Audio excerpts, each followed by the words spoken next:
è pronta una risoluzione per riaffermare i comuni valori che ci legano al popolo armeno e per garantire a questo popolo un futuro.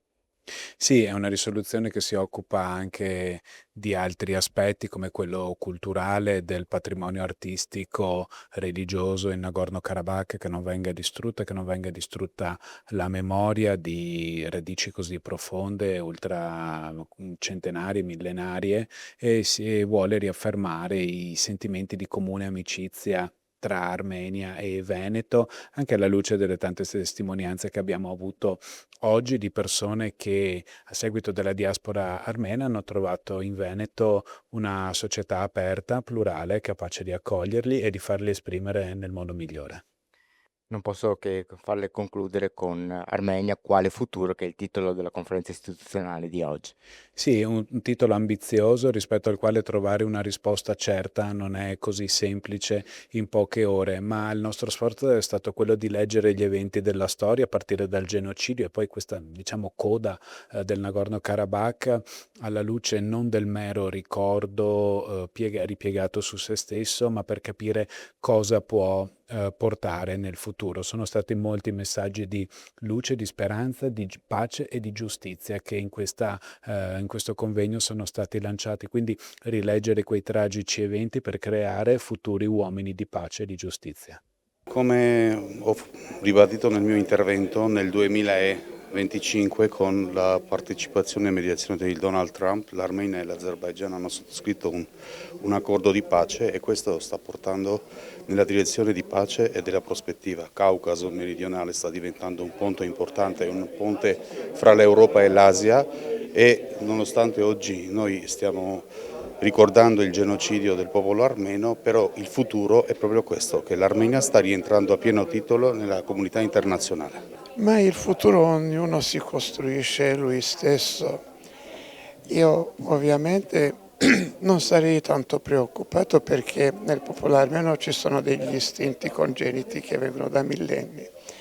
Ovviamente oggi c'è un grosso problema, che questo, diciamo, sradicamento della terra ci ha un po' cambiati come tutti i popoli, poi anche quelli che sono sulle loro terre, c'è un cambiamento epocale grossissimo.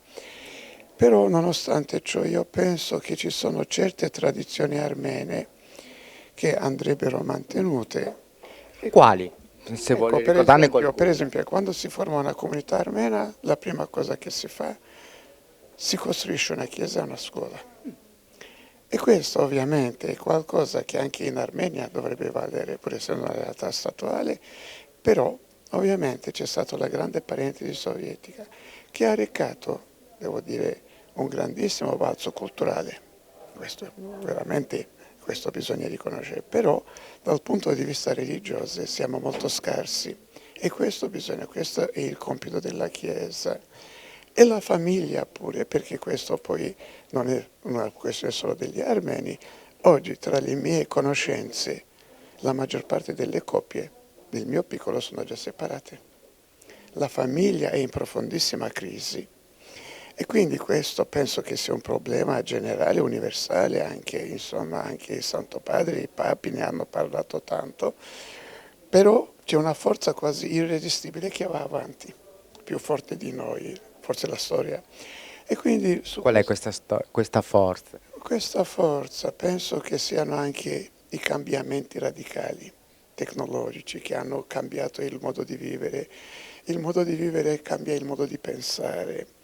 Poi questa, diciamo, c'è stato anche per me, lo dico come un sessantottino, cioè praticamente io sono nato nel 43, avevo 25 anni e si pensava di ricreare il mondo, di ricreare il mondo.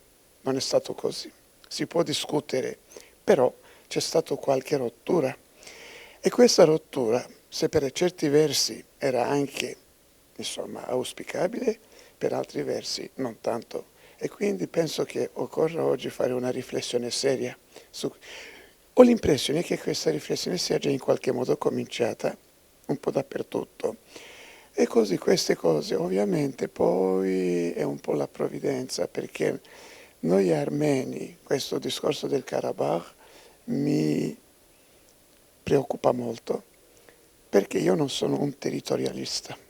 Sulla nostra Armenia storica hanno sventolato più di 20 bandiere nel corso della storia, però mi preoccupa il destino dei monumenti, la sorte dei monumenti, questo mi preoccupa, perché anzi sono anche un patrimonio dell'umanità e anche questa inimicizia che è stata scavata, insomma, tra i due popoli, mentre prima erano i popoli più amici del Caucaso, nonostante la differenza. Con l'Azerbaigian sta parlando. Prego? Con l'Azerbaigian sta parlando. Sì, l'Azerbaigian, sì. Quindi questi sono insomma i compiti presenti, attuali del momento. Speriamo bene.